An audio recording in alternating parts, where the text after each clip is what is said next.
Welcome to Conversations. I'm Suresh Kochatall. Why did the violence in Leh happen and who was behind it? For the last 3 days, the violence that rocked the Ladakhi capital has been in the news for the right and the wrong reasons. Now, let's look at why it happened. The key question, and it all depends on which side's narrative you look at, is different. Let's take the protesters' view first. They say that the movement is genuine and grassroots about protecting Ladakh's fragile environment, land, jobs and culture. Well, there's no dispute on that. I mean, we don't find people from Bihar or UP or Bangladesh coming and settling down in Ladakh as much as they're done in Jammu. Nobody comes there. People come to Ladakh, Leh and leave after some time. They come for tourism or they come on a visit and then that's it, they go back. Very few people stay back and kind of spoil the culture. This is what happened in Assam when the Bangladesh influx happened and all Assam Students Union and Prafulla Kumar Mahanta and the agreement with Rajiv Gandhi, we know that. Exactly. That should not be disturbed. Ladakh is a very fragile environment. We cannot have, say, pharmaceuticals there. We cannot have big industries there. It's a very fragile environment and needs to be protected. Land, yes. Jobs, 85% is already provided for the locals and the culture, the Ladakhi culture, which has to be the Buddhism part of it. Because on the other side, in Kargil, you have the Shia Muslims. Now, let us look at, for them, for the protesters, the demand was a 6th schedule protection and statehood. When Article 370 was revoked, no statehood was promised for Ladakh. It was very clear that was only for Jammu and Kashmir and that too has not been given till now. Ladakh will remain under the Indian government as a union territory. The reason is very simple. The Chinese are sitting next to it and we needed the Indian government's absolute control on this union territory. 6th schedule, it was created specifically for the Northeast, to protect the tribals of the Northeast who are under various problems out there, from the Gorkha land agitation to the Bodo land and you name it. It was created for them. In fact, ridiculously, even Telangana and Andhra Pradesh wanted 6th schedule when the state was split. I mean, one fails to understand how it could be done. Then I had spoken about it extensively a few years ago. 6th schedule, not possible, but some protection under the 6th schedule indirectly can be given. There's no dispute. And the discussion is ongoing. In fact, even when I was there in Ladakh a year ago in Leh to cover the 24 election, the Lok Sabha elections, I did speak to the people. In fact, I went to the same BJP office that was set on fire. I've traveled across, I went to Zanskar, I went to Sangam, I went to all these places to learn what has changed in Leh, Ladakh. And definitely there's been a huge change. So it's all about statehood. No, it's not coming. And if it's about survival and politics, yes, we appreciate that. And the discussion with the union government is ongoing. You cannot put a gun on the head of the union government and say, negotiate now or give a decision now. It doesn't work that way. Mr. Sonam Wangchuk, who in fact has been leading this agitation. I had tweeted against him almost a couple of months ago to show how he was running his fake NGO. And now the government has banned FCRA donations for the same NGO and a set of NGOs that he runs. Anyway, that we'll take it up later. Many locals feel that the government in Delhi has ignored their voice in 2019 and protests are the only way to be heard, which is ridiculous. Because India is not Sri Lanka, India is not Bangladesh and India is not Nepal. And the people in Ladakh and Leh who rioted on the streets, the goons who rioted, I'm not talking of general janta. General people are very peaceful people. It was the Congress goons who openly threatened to bomb, burn and even stone the BJP office. It is not, and in a press conference they said it openly. So obviously everybody knows who was behind the violence. Now let's look at the government's point of view. The centre had suggested that the violence was premeditated and deliberate and not a spontaneous outburst. In fact, this is exactly what even I've been saying. This was in the planning for a long time. Officials accused Sonam Wangchuk and other activists of inciting the youth with provocative references to the Arab Spring and Nepal's Gen Z protest. In fact, Sonam Wangchuk went to Bangladesh, met the Bangladeshi leaders, and he also went to Pakistan for a conference in February. So everywhere this gentleman has been going around, and for somebody who was built up on the image of 3 idiots, as an educationist, as somebody who's a climate activist, crap, this guy is a point-blank traitor. That's it.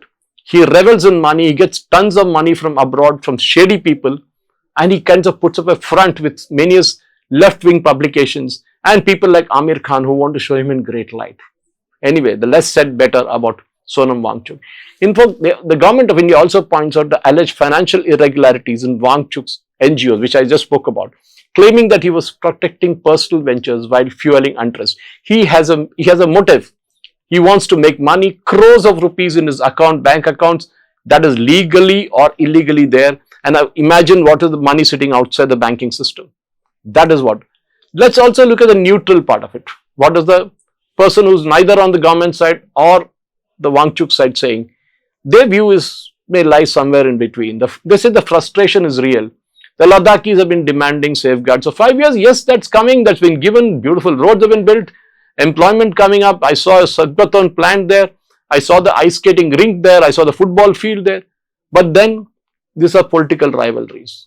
Because defeat the BJP candidate in Leh in the Lok Sabha election, Congress and the opposition parties teamed up to put up an independent candidate.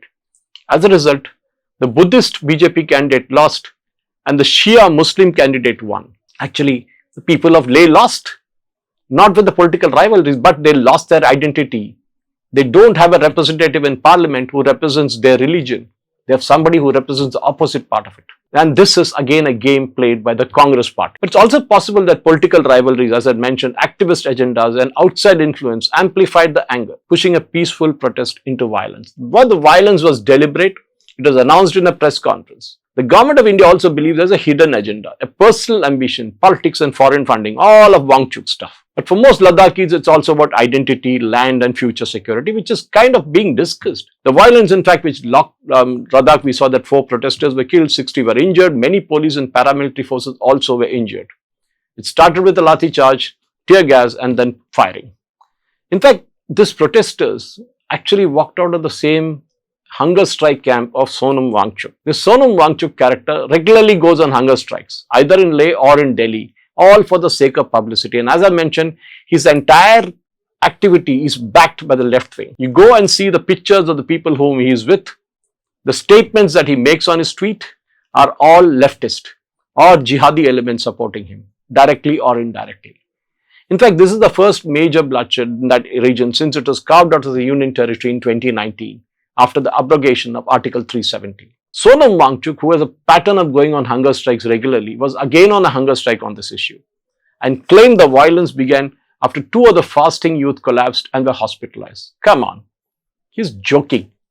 In fact, he even accused the security forces of firing live rounds after tear gas and baton charges failed to disperse the crowd. So what?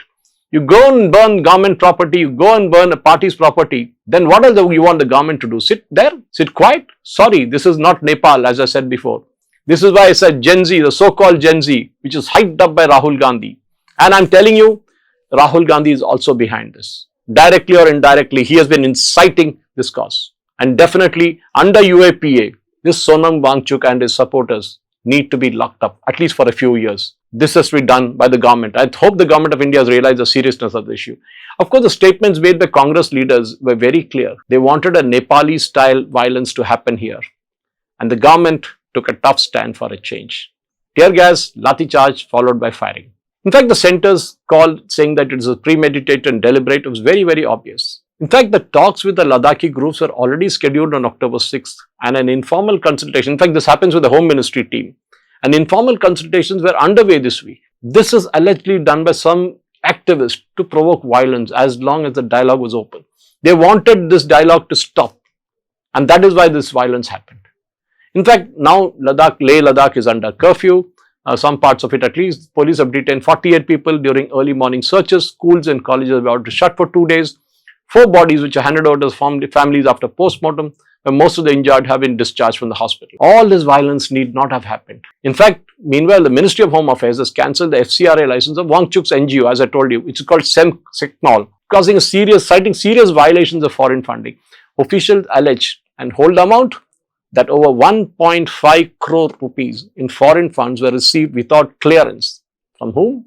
You don't know, because if you're an FCRI, you've got to disclose who gave you the money. And large sums of the money were diverted to private firms of Sonam Wangchuk. He and his family run a whole clutch of businesses.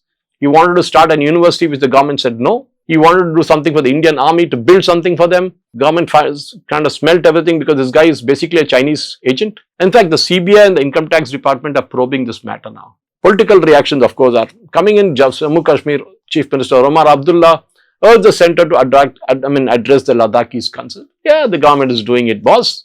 In fact, he made a statement saying, actually, we were supposed to get the statehood. I don't know why Ladakhis are protesting.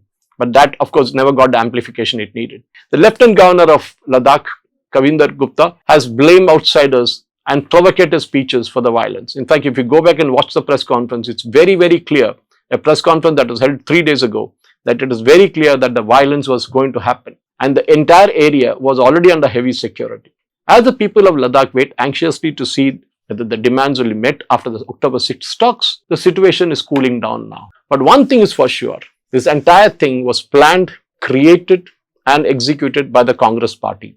And Sonam Wangchuk was only the front of it. There needs to be a deeper inquiry. There needs to be a technical inquiry. There needs to be checking of every WhatsApp message that went out and to know who was trying out an Arab Spring or a Nepal kind of revolution in India. It will not happen, Mr. Rahul Gandhi.